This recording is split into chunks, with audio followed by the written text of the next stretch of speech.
And thanks again, everybody, for joining us. We have a great session lined up this afternoon. Joining us today as our guest speaker is Lesley Fleming. Lesley has been active in the field of horticultural therapy for more than a decade, delivering programs to a range of populations in Canada and the United States. She established the Nova Scotia Horticulture for Health Network and has been a board member of the American Horticultural Therapy Association and editor-in-chief for the American Horticultural Therapy Association magazine, and a reviewer for the Journal of Therapeutic Horticulture. She currently devotes much of her time to writing and publishing, and she's a volunteer with the Dementia Action Alliance Arts Committee and researches arts intervention used with people living with dementia. So we want to thank you so much, Lesley, for joining us to share your knowledge and experience and wealth of information around this wonderful topic. As we're getting into spring and looking at some nicer weather, it certainly is a nice thing to start talking about and looking at gardening and how we can support persons not only living at home with dementia, but for those who are transitioning into other supports of care, such as long-term. So we thank you so much for joining us. I'm going to mute and take my video off as well, and I'll join everybody back at the end of the session with any questions that may have come up. So thank you so much, Lesley, and we'll see you at the end. Thank you.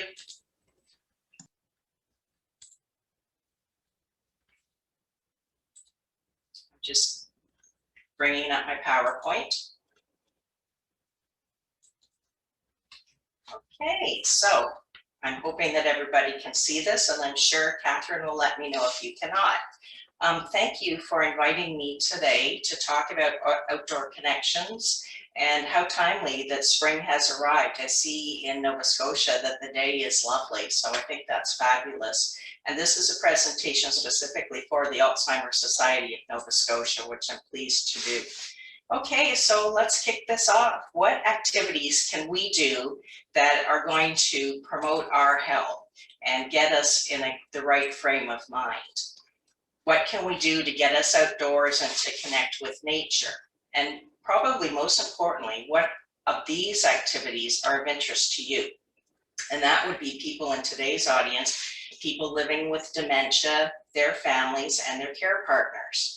So I'm going to share 6 types of activities, both indoors and outdoors, with at least 25 ideas for you to consider. And the best part is no gardening skills are required. Let's face it, not all of us are gardeners and not all of us want to be gardeners, but there's lots of other options for us.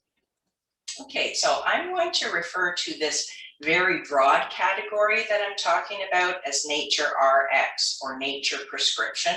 And you can see that up on the screen. Finding the right term that encompasses all of these, it's a little bit challenging because it includes nature, gardening, plant activities, and it is easier to say one phrase for all. Now, Nature RX generally means programs or activities that promote outdoor activity as a means to combat health challenges or sedentary lifestyles and stress. And we all know about stress during the COVID pandemic. And one of the really interesting things is, in fact, doctors and other health professionals are prescribing time in nature. And I guess so am I today with this talk. So what are the benefits of connecting with nature? And there is lots of research that exists showing that the benefits are not limited to just plant activities or gardening, but being outdoors. Our focus today is a little bit more plant specific, but you'll see as we go through the talk what appeals to you. Up on the slide, I've identified some literature from Cornell University, and it states that time spent in nature is good for overall health and well-being.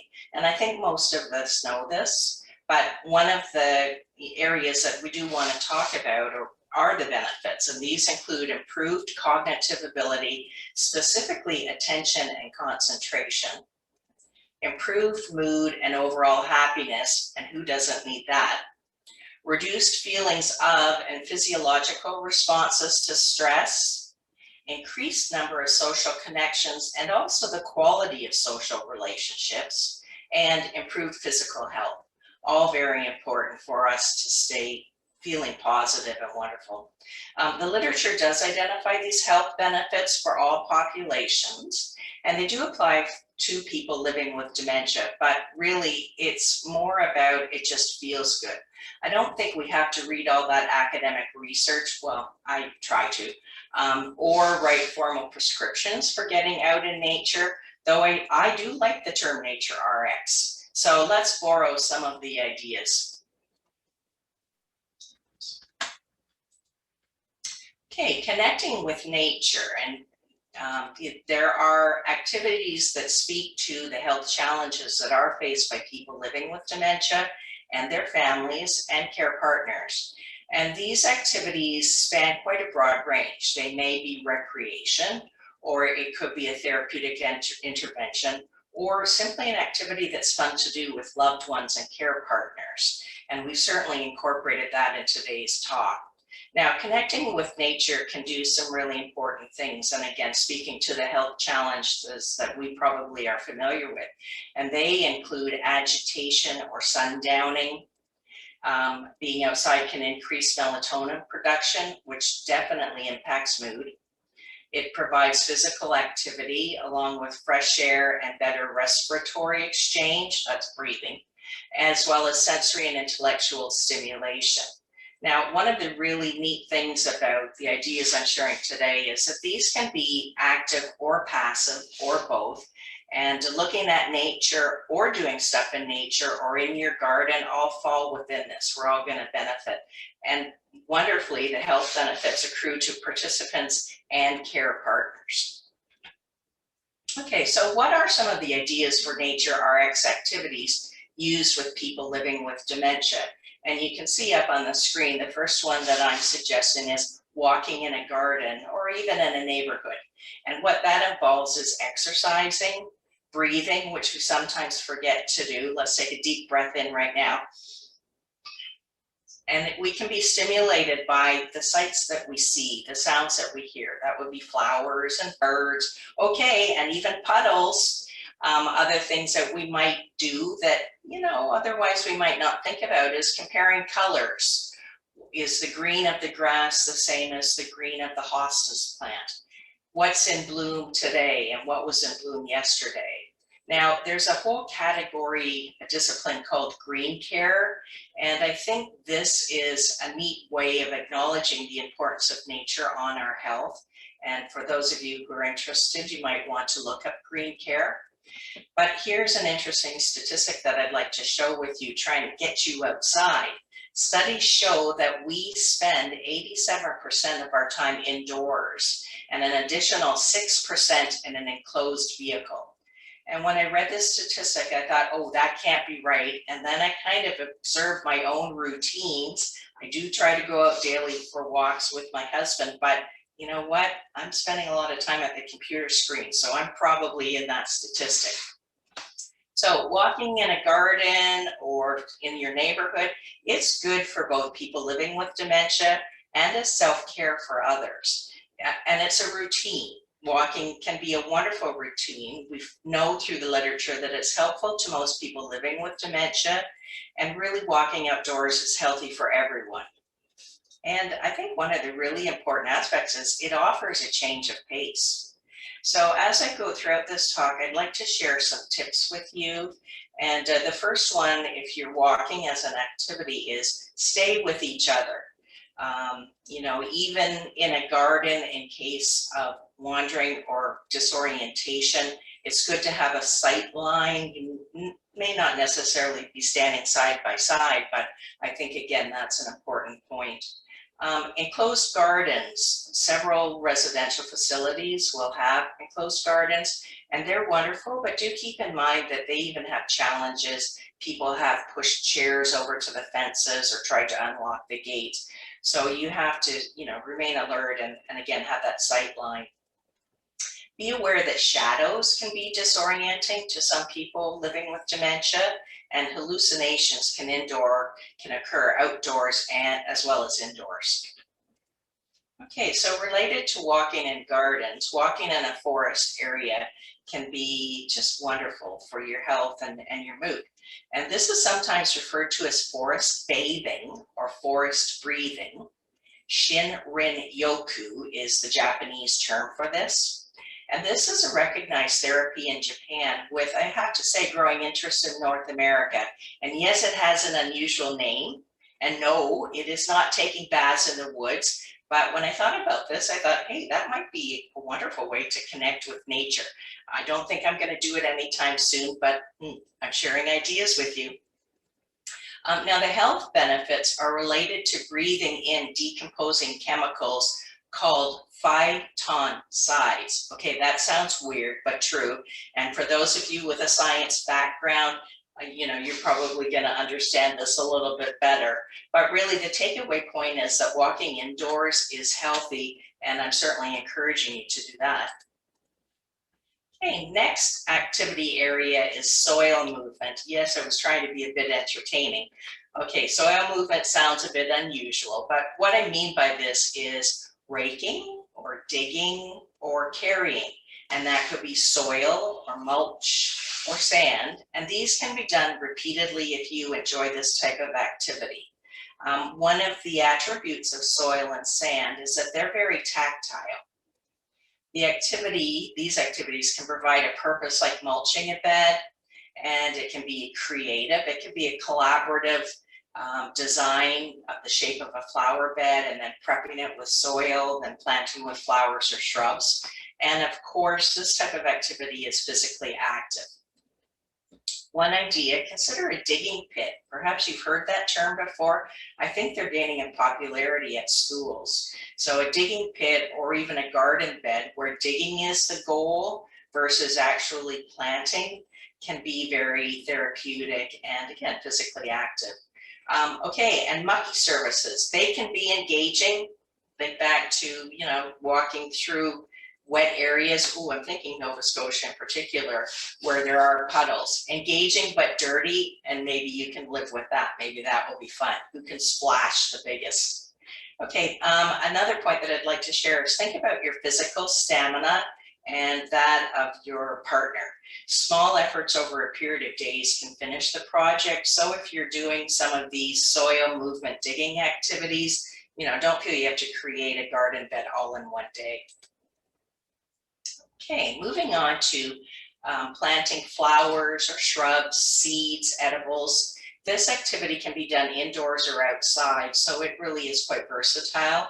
And when we plant plants, we're using our hands, we're using our senses. This activity can encourage nurturing behavior and is particularly fun to do as seasonal activities. So even though we may think winter, we're dormant, no, you can do some plantings inside, and I'm going to share some other plant-based activities with you in a few slides. So one of the things that I'd like to say for this activity area is consider the preferences of the participants. Did you grow edibles, or did your care partner grow edibles, or are you or they fascinated by dahlias or sunflowers? This can also be a really good joint activity, one of interest for intergenerational activities and interactions. So I suggest get those grandkids involved. At times, communication and interactions can be a little bit more challenging. And if we are doing activities that don't require a lot of verbal exchange, more hands-on, that can really be a positive for everybody involved. Okay, so some ideas, my tips related to planting flowers. If you're planting indoors, I would suggest using a plastic tablecloth on top of the table or under the table, and that's just to catch spills or whatever. Be aware of propensity for putting items in mouths, and I'm thinking mostly of seeds and soil, but it could really be any other item. We want to select non-toxic flowers, and I'd like to share that some bulbs are toxic, and I am going to give a list of poisonous plants in the digital handouts that I've prepared, and a bit more information on this in a few slides. Okay, so next activity area in Nature RX is community gardening. And I suspect that a good number of you are probably participating in community gardening or have in the past. It's very popular in Nova Scotia. I say that being part of communities outside of the province, and I do think that is one of the strengths of Nova Scotians. So consider participating in a community garden with your care partner or your family member. Now, community gardens are not typically a secured garden setting, and you need to be aware of what the safety issues and requirements are for your loved one. But the benefits to community gardening are multifold, and they include socializing with other gardeners, which of course will be interesting. And then there are food production opportunities. Okay, even if you don't like growing edibles, maybe you like eating them, and often community gardeners share the bounty of what they've grown. And I think participating in community gardening, it can be particularly meaningful, and it's outdoors. So that's, really the theme that we're talking about today. What activities can we do to get us outside more than we are now? Okay, a few tips related to community gardening. And the first one is probably the most important one. Think about what you want out of the community garden experience. And this may guide you in what activities you focus on. And here's kind of how I break it down or think about it. Socializing with other people, is that going to be my top priority if I want to do this with the person living with dementia? Or is getting exercise at the top of my priority list? And that could be walking around the garden or pushing a garden cart. It doesn't mean that you or your partner necessarily have to do in-ground gardening. It could just be an interesting excursion where you're walking more. A third area that may be your top priority is growing or eating fresh vegetables. Yeah, I like that one, but you know what? I don't really grow that many vegetables. I'm more of an ornamental plant gardener, but again, you can grow those. It doesn't have to be edibles at a community garden. And let's face it, sunflowers are edible. Okay, next point, know your physical strength and the stamina and that of your partner. And when I'm thinking about recommending this as an activity, I wanted to share with you, for those of you who maybe haven't been often or at all to community gardens, sometimes you have to walk a distance. And in that case, perhaps you want to consider taking a chair. You could ask for a plot closer to parking. You'd probably want to visit the community garden before you go there with the person living with dementia, just to make sure that they have what you need. For example, a restroom. That's important to me and important to a lot of other people. Next point, recognize that you may not be able to do a task like growing 10 pounds of potatoes. And this is if the needs of your partner dictates otherwise. Don't get distracted and lose sight of your partner. That was one of the tips I gave previously. And consider using name tags with telephone numbers in case of problems. A lot of people do this. That's just, good safety practice. Okay, community garden can also involve self-care. And this term is being used more frequently, referring to activities that are not delivered by healthcare professionals, but which promote health, cope with health challenges, and preserve wellness. And I think this is appropriate for all of us. It also refers to lifelong habits and cultures, and this can include community gardening, and well, actually all of the activities presented today. So choose a few of the ideas from today's webinar and try them out, the ones that speak to you. There are a fair number of resources on self-care, including the one listed here on the slide from the University of Florida Wheel Institute for Neurosciences and their article on caregiver well-being. And it's pretty accessible, easy to access. Okay, next activity area are plant crafts, another type of activity with a nature tie-in. So here I've identified tracing or drawing or painting. Well, what are we going to do with these? We can do any of these with nature or flowers, leaves, or have many different shapes and sizes, or scenery. And we can do these indoors or outdoors. So a few plant craft activities How about painting flower pots? You could put your name on it, or the picture of a sunflower, or just stripes of different colors. I've done this activity with my programs where we paint garden signs, and that can be lots of fun, not too challenging. Bird houses, that's a lovely activity. And please use non-toxic paint. That's usually readily noticeable on the labels of the paint. Okay, a few other ideas. Make a flower halo or embellish a hat. Make a daisy chain, which many of us probably have done from younger years. I've seen wonderful wood medallions made from tree slices. And here's a tip that I often give when I'm doing professional development. Make one for yourself and one to give away. So that extends the activity, and you know, it's a wonderful way to share your gift with others. Now the slide shows an Olympic halo. That's the picture on the left, and that's made from rosemary, which has a woody stem. You could make it really from any greenery or other materials, but that one is also very fragrant, and it ties in really nicely to the years when we have the Olympics, or when you've just done some wonderful physical activity. The middle picture shows painting flowers, and it looks like that activity is being done indoors. And then the far right picture is leaf pressing. So you put the paint on one side of the leaf and then press it onto a note card or whatever. And when I've done this, I've used acrylic paint, which is washable.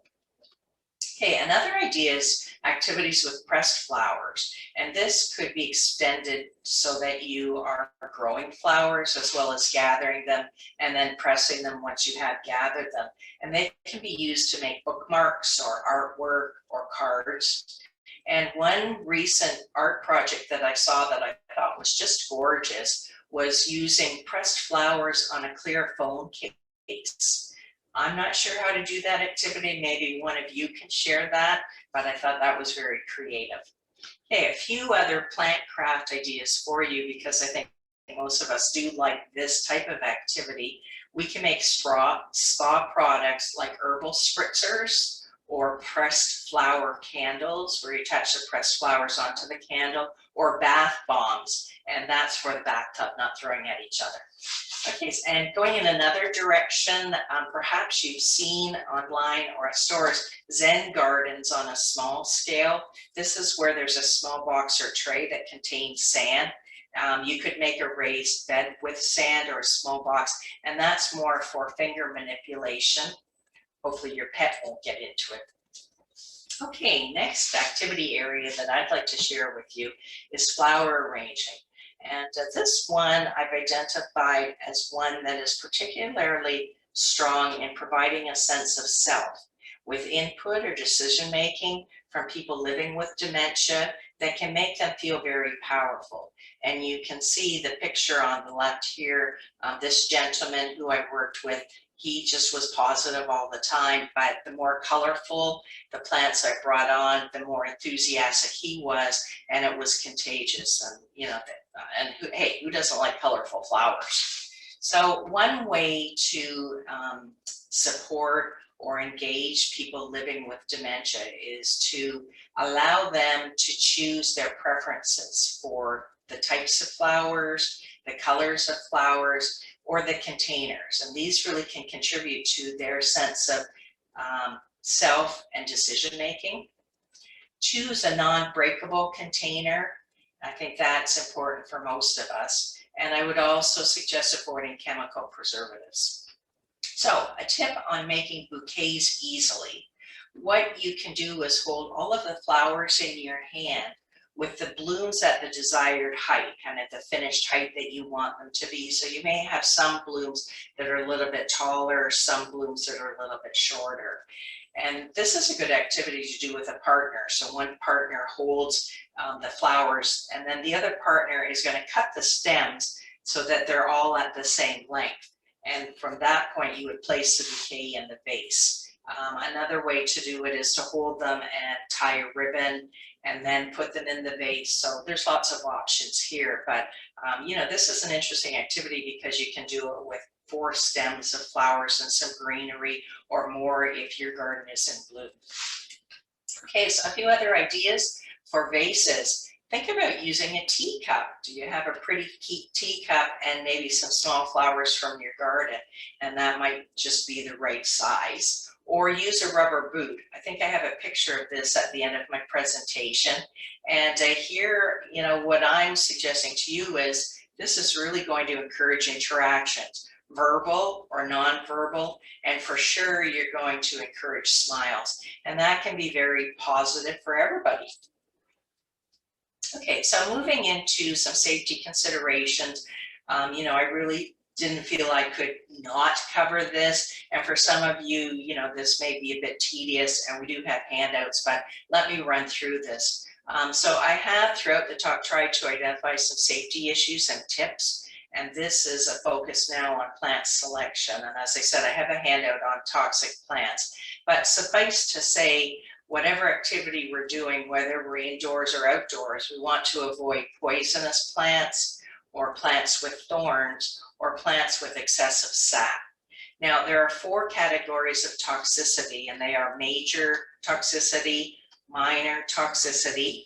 The third one is oxalates, and those would be plants with juice or sap that irritates, and dermatitis, and that's juice, sap, or thorns that cause a rash or irritations.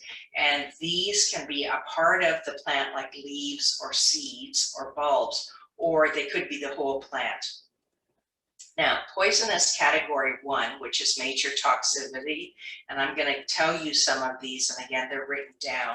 And this is not an exhaustive list, but more the plants that we see in Nova Scotia. So poisonous plants that we do want to avoid: pansy seeds, not pansies, but pansy seeds. Angel's trumpet, heather, that's a common plant in Nova Scotia, as are delphinium and foxgloves. Hydrangea, I don't think are as popular in Nova Scotia as they are in the southern United States. Morning glory seeds, tulip bulbs, oh my, lantana, and lupins. Well, I don't like that one because the lupins are so beautiful in our wild areas. But, here's what I would suggest. We can view passively, we can look at the beautiful lupins in other gardens or wetland areas. We don't necessarily have to have them in our homes if we think that's going to be a safety issue. Okay, a few more plants that I really think you want to avoid are Chinese lantern or ground cherry. And sometimes we buy these as dried plants and put them inside our homes. So I think you can probably find an option. Oleander, not so good. Vinca and periwinkle, again, maybe far away where we're not going to be touching them. And then seeds of almonds, apricots, cherry, peaches, and nectarines. So again, you can eat these, but you want to be cognizant of where the seeds and the pits are going. And the last one that I'd like to say are the green parts of the potato plant. Okay, now I'm going to say I find these easier to remember when I have a list in front of me. And, again, I would suggest that you refer to the article I wrote for you on plant safety and toxicity. Okay, flowers to avoid. And yes, I am going to get to plants that we can use, but again, this is my opportunity to share with you some knowledge. And here are some pictures of the ones that we do want to avoid. These are in addition to the ones that I've already mentioned. Calla lilies, daffodil bulbs or hyacinth bulbs, lily of the valley. Yes, that one's very fragrant, but it is toxic. Baby's breath or larkspur, marigolds, amaryllis, that's a popular Christmas one, alstroemeria, a flower that we often see in grocery stores, and yarrow. So many of these, as I said, we can buy at the grocery store because they are easy for us to get. And you're really going to have to decide if these pose a safety concern in your household. But now that you have the information to guide you, you'll be able to select the ones that work for you and your family. Okay, house plants to avoid, and I'm just going to list these off. Peace lily, caladiums, Dieffenbachia, pothos, philodendron, English ivy, and there's a good substitute for English ivy, snake plant. And here's where we consider or can consider other plants that are safer to use. Instead of English ivy, we can use Swedish ivy, and African violet is a house plant that is safe to use. Cast iron plant, prayer plant, or rubber plant. So, you know, if you have your heart set on one of these, again, you're going to have to decide. But I always feel that I can always find a nice substitute for whatever plant. Okay, so a few more points on plants that are safe to use. And I've broken this down by flower. So these are the ones that I would recommend. Theralis, which is the yellow picture on the far left. Roses, but they have to be without thorns. So some grow without thorns, and you can buy a garden gadget that takes the thorns off if you are a gardener and that hits your hot button. Pansies are good. Salvias are good. There are over 900 varieties of salvia, but I don't believe any of them are poisonous.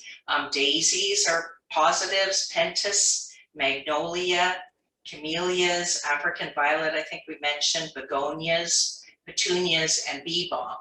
And then more woody plants, I would recommend rosemary or forsythia or weigela shrubs. And jade plants are good, as are spider plants and coleus. So, you know, I'm trying to touch all points, good and bad. Woo, okay, this slide hurts my eyes. I'm going to click off of it quickly, but I do have an obligation when we do webinars to say where we got our photo credits from. Okay, so I want to circle back to the benefits because I believe this is a really important part of the positive narrative of living with dementia. And the outdoor activities that I've shared with you, they can be delivered as therapeutic interventions or as an activity undertaken with people, some of whom may be living with dementia. And the ones that I've shared with you today have real positives, including the capacity to bring joy or meaningful experiences, and in the moment sensory stimulation, which will speak directly to participants and to their care partners. These activities offer opportunities to work collaboratively, as well as to communicate without lots of verbal exchange. We know that that can be a challenge for some. They offer fun activities with creative expression, and that can, again, change up the nature of your day or the mood of the people participating. And these activities can provide satisfaction with the ability to complete a project, focusing on abilities, not deficits. And I think that's really important. The outdoor connections offer activities like connecting with nature, gardening, smelling the roses. These can provide positive interactions and experiences and health promoting behaviors. And let's face it, we all want to live our lives with joy and be healthy. So I'm coming to the conclusion of my presentation now. The digital handouts, I have provided some information that is probably remembered by referring to articles or lists. Even myself, I don't remember all of this. So there are several handouts available from this session, and I understand that the Alzheimer Society of Nova Scotia will send links to these, but let me tell you the titles. The first one, which is the narrative of this presentation, is called Outdoor Connection. So if you want to go back and read some of the activity ideas, that would be the article. And then a second article that I wrote is titled Plant Safety and Toxicity. The University of California article on caregiver well-being, I believe we're going to have a link to that or provide it. And then there is publication on 15 Days of Nature Mindfulness Series. Woo, that's a mouthful, but it's a pretty wonderful publication that I would suggest you take a look at it. So the 15 Days of Nature Mindfulness Series is a self-directed program, and it was developed by Cliff Thorbs, and he's a member of the Canadian Horticultural Therapy Association, and it focuses on activities for connecting with nature. And these are easy to follow and easy to use. And he has formatted it. It's kind of like cards. And you can keep it on, print it out on your printer, or you can cut them into cards and then just keep doing them, run through the full 14 and then start again. So some of the activities that I wanted to share to show that they're easy and you can adapt them to whatever ability or mood you're in is exercise outdoors. Okay, that could be walking like I've suggested, or pushing a garden cart around. Another one is connect with a tree. I thought this one sounded pretty fun. Find a tree that calls out to you and connect with it any way that feels right to you. And that could be giving it a hug, feeling the bark, maybe cut spruce branches and bring them indoors. The day 8 activity he calls wind moment. And he suggests that wind is a metaphor for change, and then suggests watching it cross bodies of water or feeling it on the surface of your skin. So again, we can all do these regardless of our abilities or challenges, and they really are a lot of interesting activities. So this presentation, this handout, as well as the activities that I've shared with you today, I've really tried to present some interesting ideas for connecting with nature. So now I think I'd like to conclude. I guess we'll have some questions, but let's all go out for a walk this afternoon. There's my last slide.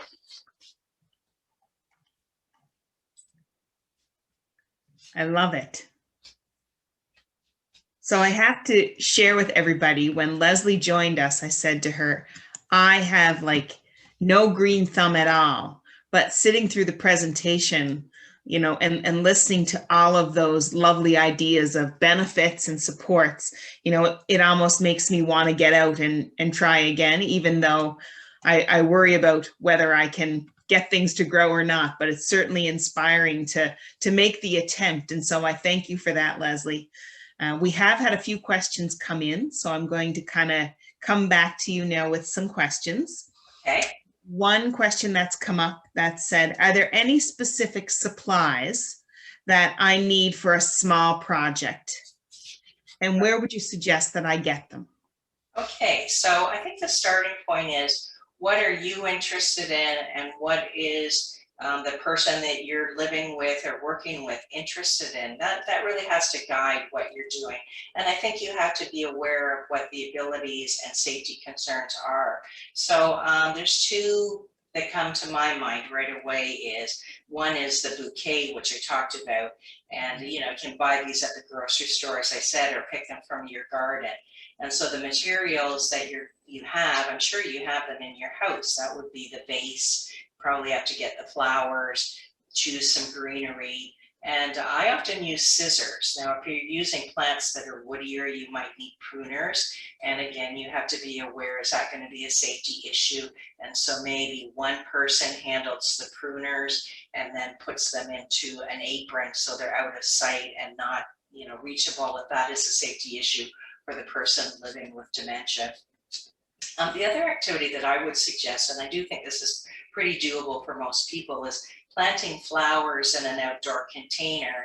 And this is going to be on the horizon. The plants are going to be arriving at the stores shortly. So you're going to need soil, and you can use soil from your garden, but really I would say potting soil is better. And then you're going to need some flowers, which you would buy. I would recommend wearing gloves. That's just easier for cleanup, and if there are other health issues, gloves are going to protect you. A container and a water vessel, and that can be like a drinking glass. It doesn't have to be a fancy watering can, but that might be a plastic watering can. Could be something that would look nice in your home or out on your patio. So you're going to gather materials, and then, as I said earlier, protect the surfaces, or probably best to do outside with our theme of outdoor connections. Fill the container with soil. What you want to do is make holes for the plants, and you want to try the depth of the hole. And what I recommend is placing the plant that's already in its plastic pot into the hole and adjust it. And you want, wherever the soil at the top of the plant is, that's the same depth that you want in your container. So then you're going to remove the plastic pot, and I want you to do something called teasing the roots. Some of you, you've probably heard of this, and no, it's not teasing your sister or teasing whomever.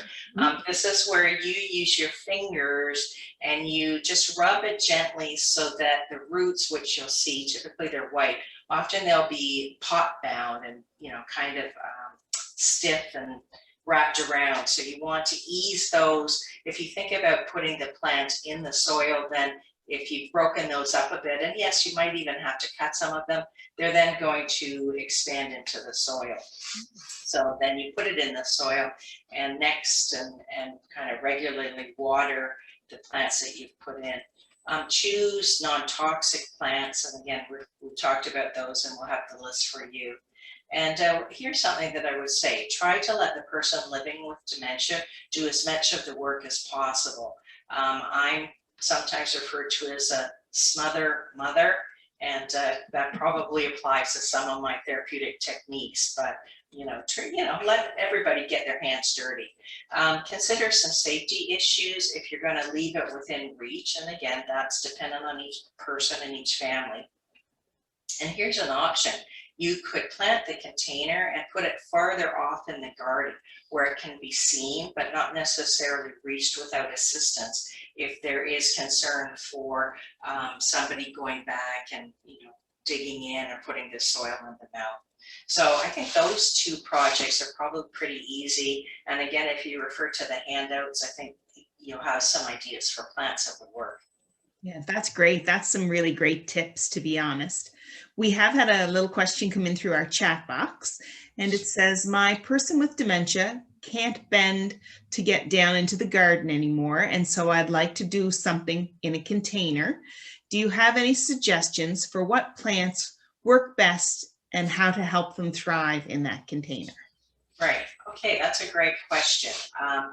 You can put a container up on a tabletop or up on a bench. And let's face it, most of us don't really like ground level gardening as much, because whether we have a mobility challenge or a balance problem or not, it's just more comfortable gardening off of a tabletop. So kind of the same steps as I just talked about planting in an outdoor container.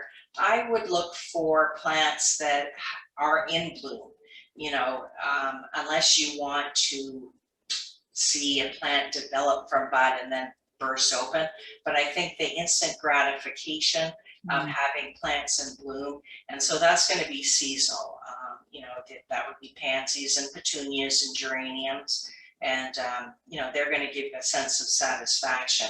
I probably wouldn't grow vegetables, but herbs probably would be a good option, and those might be fun to intersperse with the flowers so that you will have fragrance. Geraniums, some of them have fragrance, but many of them do not. But if you bought a basil, that would provide nice greenery, and then when you go out to look at it or as you're touching it, the essential oils are going to release and you'll have a nice fragrance.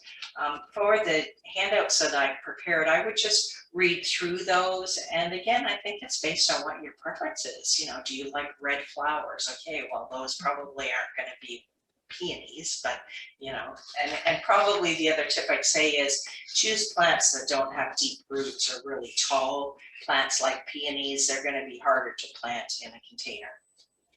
I love that idea. I think planting, your flower with your herb at the same time, how lovely that would be, to touch and then have that smell or to have that odor release, because it's so nice. It's so tactile as well, which is really lovely for both the care partner and that person with dementia. Right. So maybe let's do one more question. Okay. For a few more. So I'm going to go to my own. So for a novice like me, who would like to have something grow, what plants, do you recommend for me to start with in a garden? Right. Okay. And this question, as a master gardener and as a horticultural therapist, I get often.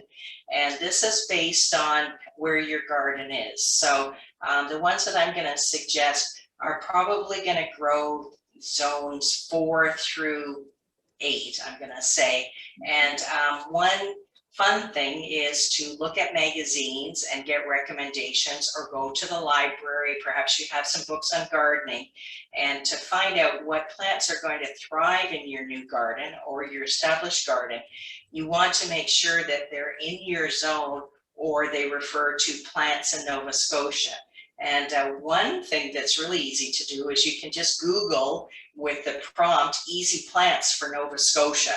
I did this a while back when I was doing an article, and then up will come a wonderful list, and usually they have beautiful pictures. And so, you know, I can't retain all the names of these plants in my head. Probably more likely to remember what it looks like. But here's what I would suggest. Perennials, I would definitely recommend, and I use this rule of thumb in my own gardens, because they're going to last from year to year. So kind of half the work, but double the duration that they're going to last. And I would consider daylilies. They do very well. Walker's catmint, it's got lovely color throughout the spring and summer season. Coneflowers, and they're pretty common in Nova Scotia. Candy tuft. Rosemary, that's one of my favorites. And then for those of you who really want to go the native plant route, and this would be experienced gardeners or new gardeners too, that would include New England aster or lobelia. Sunflowers, that's a big one. And cardinal flower, that's a plant that I personally have not grown. And then for shrubs, because often in new gardens, we need some backbone or structure to our garden. So the shrubs that I would recommend would be witch hazel, and that can have beautiful blossoms on it, typically in the spring. Forsythia, the same, and it's a very hardy woody shrub. Nine bark is lovely. Lilacs, now they have, you know, a season when they blossom and then they're gone, but you still have the lovely greenery. And native viburnum, those usually withstand just about anything. So hopefully those will be some suggestions for you, Catherine, and for some of the audience members.